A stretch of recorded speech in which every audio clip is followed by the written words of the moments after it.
graphic. Okay, all right. I wish That's it a was. private joke, that's a private joke. I wish it was. Because Lucille does the union. Emmanuel. Again, Judy, we're all. Okay, you want to talk about the, Yes, are we rolling? no, wait a minute, I'm gonna, just to make sure, see if I can find that letter, because I want you to read the letter and then, so that it'll fit much better into that. I'd like to say something about all the letters we've read. Yeah, okay, right, While you look through it, we're sitting here. just a moment. Yeah, we're rolling. Should be the very last one? No, it's not. That was the other one. These letters we're reading are so heartfelt and emotional. I mean, you know, they're sitting here, I'm sitting here listening to them, and they're basically tearing me up. I mean, emotionally, listening to it. And if these letters have this much pain and feeling coming off of them, this what, 50? 60 years ago. I mean, and we're feeling them now. Imagine the how these people felt writing these letters. I mean, it's just, to me, it is amazing that they're so emotional and still have such an emotional impact this many years away. I just hope that some of these letters are reproduced in high school textbooks in Southern history. Yeah. Isn't there For someone- example, this is a Xerox of the actual original letter that you're going to be reading. You want to read the letter? Yes. January 5th, 1934, from Greensboro, Georgia. This is to the Honorable Hugh S. Johnson. Dear Sir, on Tuesday, January 2nd, 7 men were fired from the Mary Leah cotton mill of this city. On Friday morning, January 5th, 7 more were fired, making a total of 14. These men have been working at the factory from 2 to 14 years and were fired without any reason. The factory recently put in new machinery, which of course reduced the number of men. For this number, 14 colored were working inside, 12 operated machines, and 2 cleaned. We feel that this was unfair, as whites were taken from other jobs and put on colored jobs. We will appreciate it if you would send NRA authorities to investigate. Respectively, 14 colored men. The first point I'd like to make about this letter is it's dated 1934, and the 14 men who were fired had been working in the plant from 2 to 14 years, which would mean if a person had been there 14 years, it would have had to have been 1920. And I mention that because most of what I've learned from blacks being involved in the textile trades was that it was primarily after World War II that blacks came into the plant as well as women. And the other point is 12 operated machines and 2 cleaned. And so far, I've mostly heard that blacks really did the menial jobs. Not to say that the operating the machines was not menial, but at least it wasn't, sanitation, and it wasn't sweeping or scrubbing the floors or anything like that. And I think it's important in light of an original question that was asked about African American youth and the relevance to them of not seeing any black faces in the newsreel of the 1934 strike. And I think that this is the only letter that I know of that exists that really dates black men working in the plant in 1920. And I think that's very important. And just like African American history that did not start in the Middle Passage, it did not start in slavery, it predates all of that. Working class history did not start, or working people's history did not start after the Reagan-Bush era. I mean, the position that working class people are in now because of Reaganomics and because of the whole, Republican administration, it goes back to 1934, and I think that's very important to point out that. I mean, it just didn't start because of Reaganomics. I mean, sure, we're in dire straits because, of all the policies of the last, last 2 Republican administrations. But, our history goes further beyond that, and it's important to uplift that and to highlight that. I'd like to suggest that there's a place for at least a pamphlet about just the blacks' participation in the mills for these reasons. The Cannon number 6 mill was originally a mill that was started by a black man Coleman, yeah. in Mark the Coleman. 1890s. I went into your library. The book about it isn't there. I finally got it from a rare book dealer in Charlotte. Judy showed me that book last night, and I was truly fascinated to see the pictures in Concord. I mean, Cabarrus County, Kannapolis and Concord is in the same county where I work, and I never knew that book existed. And you're right, it's not in the library, it's not in the visitor center for the Cannon Museum. Why? And did you know that in Greensboro there was a mill that was run almost entirely by blacks? No, I'm sorry, in Durham, North Carolina. There was almost entirely run by blacks. And there was also one in Alabama, in Kilby Prison, where the prisoners were making their own uniforms. And they were operating. So what does that say about the blacks being assigned jobs, only jobs that they had the skill to do? Those were the exceptions to the rule. Yeah, of course, there were exceptions to the rule, but it shows a possibility. But there were exceptions. Yeah. And it's really fascinating to me also to see that the 14 African American men wrote the letter, having the courage to write that letter, you know, with all the oppression that they were going through already. right. And then they had the courage to write this letter, you know, and to, you know, let our young African American people see that they were there, even if they were in the Union or not, they were a part of it, and they did something about it. What do you think the union should be doing, and textile workers generally, to reclaim their history? Now, we have a marvelous tape which Tom made with his grandmother. Her telling her experiences in the mill is a fascinating tape. Tom, tell me what that meant to you and her. Well, it meant a lot to both of us, and really it was like an education for me, because, you know, we sit down and you didn't have to, you know, she just started on her own, you know, she's amazing. And she talked about like how young she was, she went in the mill, and when the truant officer would come by, you know, to check, make sure there were no children working, they put her in a filling can and cover her up, you know, and then when they left, they take her back out. She had to stand on steps to run her spinning frames, you know. How old was she at that time? How much? 14. 14. She admitted to being there early as 9. Yeah. Goodness gracious. But it's this business of reclaiming that. Yeah. Do you think that once this tape is out, once this program is out, that there's going to be any kind of interest among your members in reclaiming their own I history? can assure you that it will be a very helpful tool for me, especially in my organizing, because like you said, we can reclaim a part of history that's hidden in Kannapolis. Well, my opinion is that there was no defeat in the General Textile Strike of 1934. There was a great victory, and the defeat in that is that we lost that history for 60 years. That's true. The Good point. you know, I had this great mother who worked in the mill for 25 years, and she was courageous and fought and tried to get support with her fellow workers to do something about the conditions in the mill. But for all my life, I've been thinking, why are mill workers this subjugated class of people? Why are we different from everybody else? And we are not different from everybody else. There were hundreds of thousands of women and men like you who did what, you know, we had a fight, we had a struggle, we're as strong as other people are.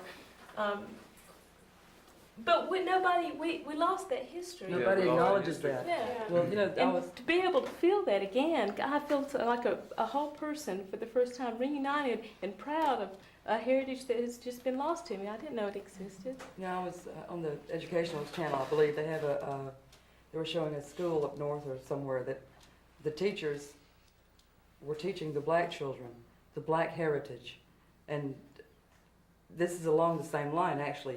If we can't find some way to interject our experiences into the history books, which is what we'll have to do. It'll have to become an integral part of what the child is taught in school.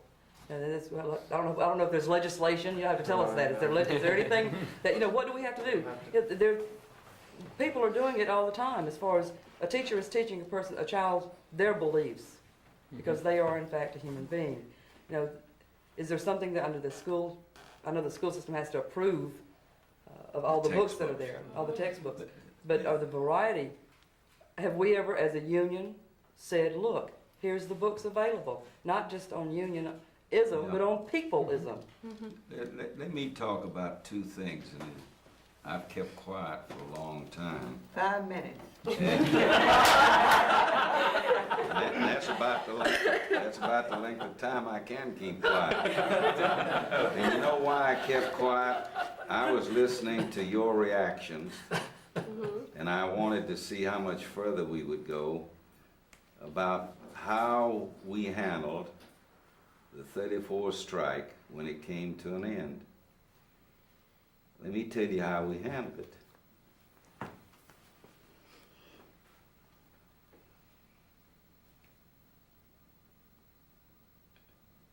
I don't know how many meetings we had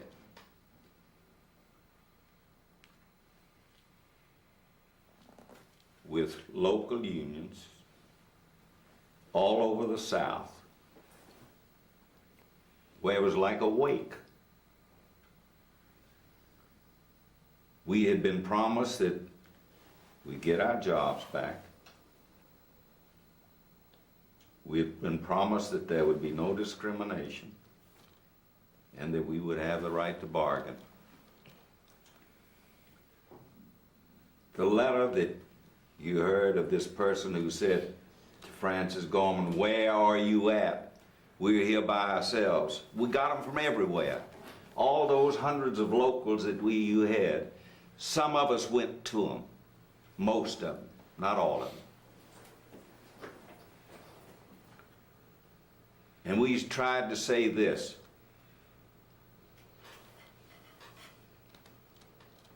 the strike's not lost. For 20-some days, we stood tall, almost in these words.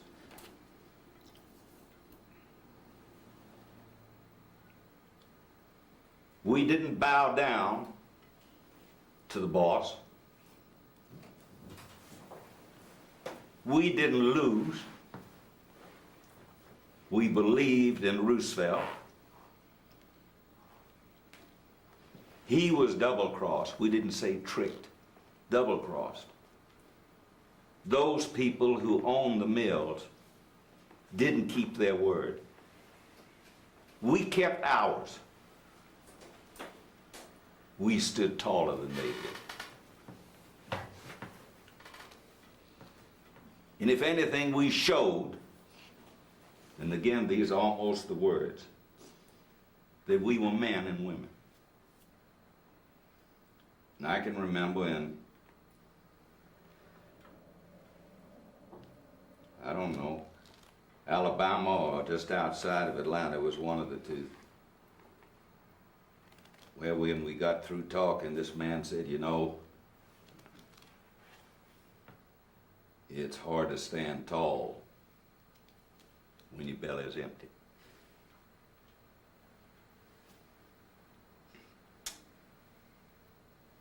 As we went down the line and there was the pressure to get the National Labor Relations Act,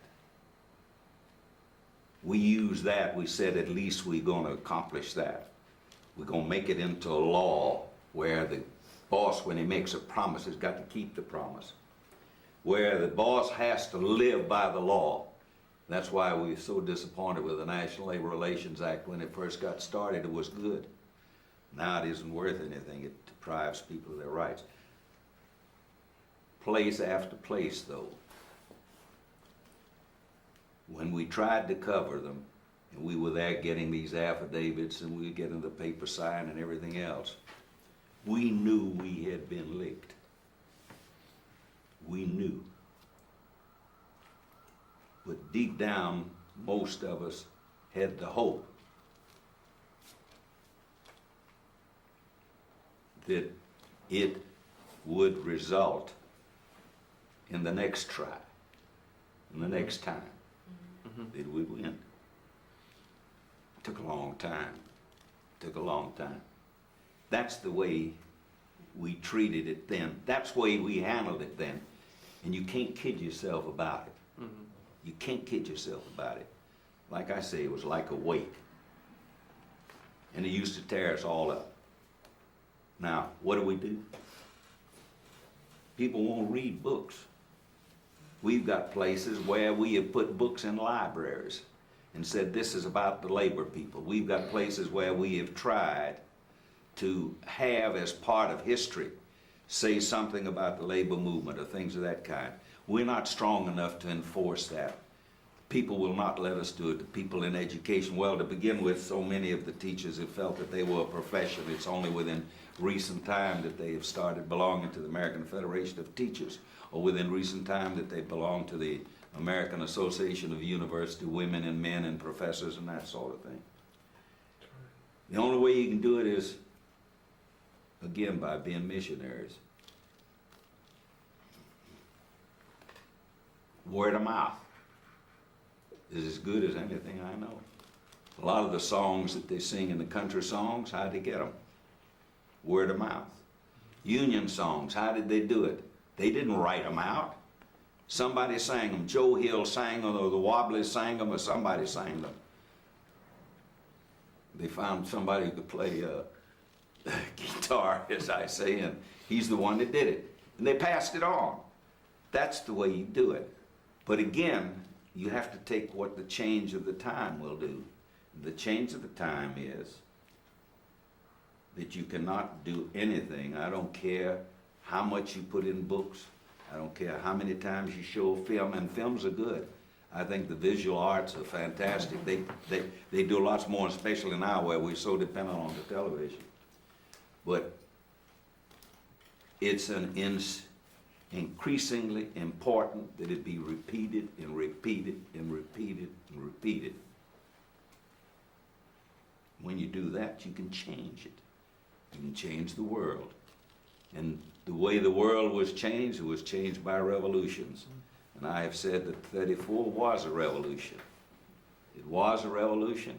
It was not a revolution that was won, but it was a revolution that inspired the National Labor Relations Act, that inspired the organization of the industrial workers in the 40s, that inspired the creation of the CIO, that inspired the creation of an atmosphere where people were no longer afraid of education. It inspired the creation, in my mind, in some extent, of the civil rights movement, because in the AFL and in the AFL-CIO both, we never took a position that was contrary to it. We never took a position except that all people were born equal and had a right of equal opportunity.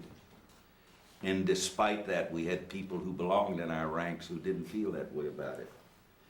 But it's incessant work. Part of what we're doing here now is part of that job that has to be done. You were talking about techniques. You still have to knock on doors to get people to sign cards. If they don't sign cards, they won't join unions. If they won't join unions, we can't bring about what it is to make this a better world to live in. I will quit. George, we were talking about the history of the labor movement and how it needs to be read and all. I think it needs to go way, way back from 1934, though, really, to have the whole history. I have a friend in Knoxville. Oh, I guess he's 50 or 60 years old or something like that. Young fellow. Yeah, young fellow. But his grandmother worked in the union, worked in the mills before we had child labor laws. And she told him some stories that would just almost be unbelievable. She told him that they had these children working in the mills, and of course working those long hours, they would get tired, and they would shoot them in the legs with little pellet guns to keep them awake. BBs, shoot them in the legs to keep them awake. Now, his grandmother told him those stories, and also I've heard that again. And you know, the AFL took a lot of credit for it. I don't know whether it was the AFL or the Old Knights of Labor, but they were very instrumental, if not responsible, for the child labor laws that we have. And he told me some terrible stories about that, about the children. And in some magazine, I saw a picture of a little girl about 9 years old working at a spinning frame. 9 years old at a spring. Yeah, they started that in England, of course, where the children were the ones that they used in the cotton mills. Right. And then brought it, of course, over here. But we had the same thing here. We had kids that were 12 years old that worked in a mine. First time I went down in one, I was 12 years old. They didn't have us digging coal, but they had us carrying water to the men that were there. They had us carrying carbide to the men to put in their lamps if they ran out of it. They had us doing a lot of the odds and ends and the crummy work. Mm-hmm. And that got us used to going down into the mines. Yep. And they didn't think anything of it. And you got that age, you were supposed to go to work. In textile mills, the same thing. They expected you when you grew old enough, whether you finished high school or if you didn't finish school, to go to work in the mill sooner or later.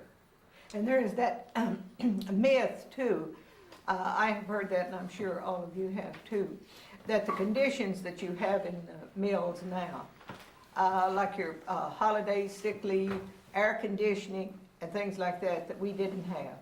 I have heard people say, oh, well, the changing times would have brought that on anyway. It would not have. No. Like it did not bring on doing away with that child labor until there was a furor raised over it. So it would not have happened. It didn't just happen. Now, we have interviewed a lot of people who have described what it was like to be 10, 11, up to 14 years old working in the mills. And surprisingly to me, many of those were very proud of what they did because they were people of importance and they were contributing to the support of their families. And it says something to me now about the need for people to feel important. I certainly don't want to condone child labor. No. And I have to think about all of the things that these people were denied. Mm-hmm. That is, they were denied an education, they were denied what we've known as childhood. Mm-hmm. At the same time, they had something that was positive that even sticks with them today. I wonder if there's something we can wrestle with there in terms of people feeling that they have, the children feeling they have something to contribute. I found almost universally that those people are very proud of that legacy. Of having started in the mill at a That's young right, age. yeah. Well, they helped to support the family. They That's could, right. They the have. same way as the Yeah. wives going to work now. They're proud of the fact they go to work. They don't stop and think that it takes two now to make a living, where before it used to take one. And then in those days, why the whole family worked in the mill, That's right. because it took the little one and the bigger one and the bigger one and the bigger one and the wife and the husband, all of them to work in order to make it not a decent living, but a halfway decent living. They were proud. That meant that they had grown up. They had to contribute. That was it. They to- growed up. They already went to work in the mill. Well, it's Work ethic. expected of them The to. fact that they'd be dying in the mill didn't mean anything to them, because it meant the rest of their lives they were spending in the mill. They didn't have a chance to get an Right. education, didn't have a chance to grow or to do what they were capable of doing. Tom? I was pretty much gonna say what he said, that, you know, it was hard times, and they needed to work, but a lot of it to do could have been with tradition, cause every generation. That's right. You know, and it's what they thought they were supposed to do. They thought that's the way it was supposed to be. You know, and they felt proud to follow in their parents' footsteps. Something too that I think we should give consideration to are those blacklisted, well, that's going back to the 1934 textile strike. You just hear people say, oh, she's a blacklisted textile worker or something. That was really pathetic. When you were blacklisted, like I was, and like 116 or 17 others were, where were we going to work? There wasn't a mill, a store. There was no place in Knoxville that would hire me if there hadn't been a TVA there, which of course was a federal project, and I finally got a job there as a file clerk. But I think about all those other people.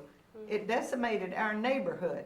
They had to go other places. It broke up families. Yeah. They had to go where they could. I know some of them even changed their name, you know, because that blacklist, like somebody said here, that they would check on them in other mills, that they'd have to change their name. They didn't follow social security numbers as well. No, That's they right. didn't. No, they didn't. We didn't have Social Security until 1936, did we? And it was really a pathetic something, where the man would have to leave, and his wife and children would have to move in with somebody. And so being blacklisted was not a fun thing. No. That's part of the legacy too. I think that we, I have not appreciated until now. Because I mean, in looking at these kind of figures, I mean, some people are saying 10,000 people may have been forced out that way, and that's a lot of activists Right. to be exiled from a community. And if your most active and leaders are forced out, what does that mean for the next generation or the next organizing right. drive? It disrupts your community. It certainly does.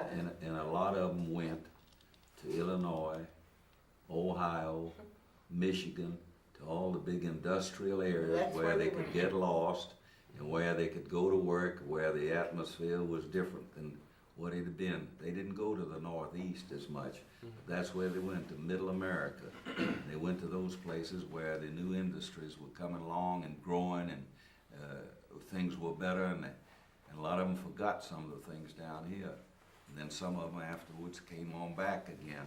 Detroit was a favorite place Was a for real the gold. haven, and Yeah, absolutely. that's why I used to say that they had Ku Klux Klan calaverings in Detroit, because half of the Klan migrated up That is there. right. That is Well, right. I prefer to think that Southern workers may have been very involved with UAW organizing drives. A few, but we helped organize them back down here where we had the plants down here. Well, a lot of people who, well, like myself, wasn't that old, wasn't around then, just through my family, I found out about it, the 1934 strike. But a lot of people think today that the laws are protecting workers today, like the National Labor Relations Board or workman's compensation or unemployment, that this was just given to them by good government. Or That, by good everything employers. was just handed, because it was handed to me, because I didn't have to fight for any of it. Everything was all set up there, just like our union. Sometimes we don't appreciate our union because we file a grievance and we can't get this one grievance took care of, because even though it might not be right, we might have been done wrong, but we don't appreciate it because we got an organization where we can fight. If something comes up, we've got an organization there we can go and we can Somebody fight with this talk for it. organization. That's right. I mean, even though it don't answer every one of our concerns, but nothing in this world that I know of answers every concern we That's got. right. And I wish we could pay just dues and get all our job-related problems settled, but you can't. But a lot of people think that workman's compensation, unemployment, everything, Social Security was all just handed to them on a silver platter. It was just the government did it. The working people had nothing to do with it whatsoever. And they forget, if you get something give to you, you don't appreciate it as much until you lose it. And if you really work for it, like y'all had to do, and then when you see it come in, you appreciate it more. It's interesting that we've talked with so many workers from the 30s. Almost all of them are living on their Social Security. They would have almost nothing. They didn't get a pension from the mill, almost nothing else except that Social Security. You ask them about it, they said, "Oh, Roosevelt gave it to me." Yeah, right. Right. And they don't seem to realize that it was the unions who in the teens and 20s were fighting for that, getting the country ready so that finally when Roosevelt got in and the political climate was right, it could go into effect. But it took hundreds of thousands of people building up to that. Yeah, that's right. And this is a kind of reinterpretation of history, which has fascinated me ever since I've started on this project. And that's why I'm so anxious to get people from the unions to kind of reclaim their own history, because it will affect this idea that only a few important people create our history. Right. that isn't the way it happens, but that's what we're thinking. Not only that, but when you start talking about that and you say pensions,